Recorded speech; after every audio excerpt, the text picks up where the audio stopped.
আসসালামু আলাইকুম। আজকে আপনাদের জন্য ছোট ছোট কিছু চেওয়া মাছের রেসিপি নিয়ে আসলাম। এই ছোট চেওয়া মাছটা যারা চিনেন অনেক দেশে খায়, বা কেউ খায় কেউ খায় না। এগুলোর মধ্যে বড়ও পাওয়া যায়, এরকম ছোট ছোট।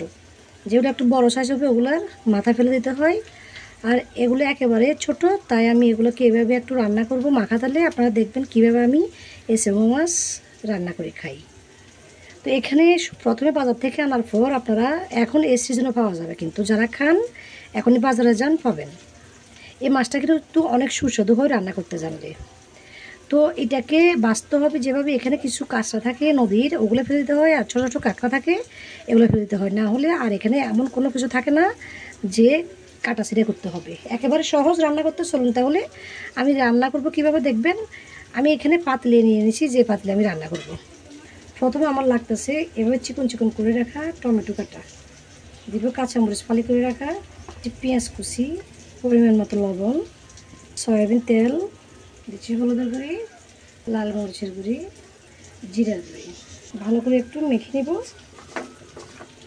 মেখে নেওয়া হয়ে গেছে, এবার দিয়ে দিব আমি এখানে একটু পানি। এবার চুলাটা দিয়ে দিব।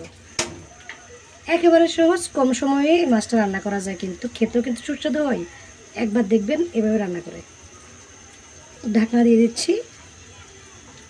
তাহলে 2-3 মিনিট পর চলে আসলাম। এই যে মাছগুলো কত সুন্দর কষিয়ে নিয়েছেন আমি কিছু দেখুন, কিন্তু এখানে কোনো ঝোল কিছু দিই নাই। আর এখন দিয়ে দিব আমি ধনেপাতা কুচি। এই মাছটার সাথে ধনেপাতা কুচি অবশ্যই দেবেন।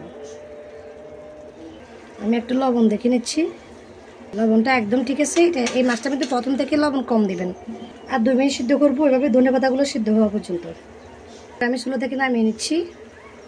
চুলা থেকে নামিয়ে নিয়ে আসলাম ছোট ছোট মাখা তেলে নদীর মাছ রান্না। এখনও সিজন, কিন্তু এই মাছের পরে পাওয়া যাবে না। এভাবে মাছটাকে এনে একবার রান্না করে খাবেন, ভালো লাগবে। আবার এগুলাকে কিন্তু ভেজেও খাওয়া যায়, আরও সুস্বাদু হয়। আজকের রেসিপিটা তাহলে এখানে শেষ করে বিদায় নিচ্ছি। সবাই ভালো থাকবেন। আল্লাহ হাফেজ।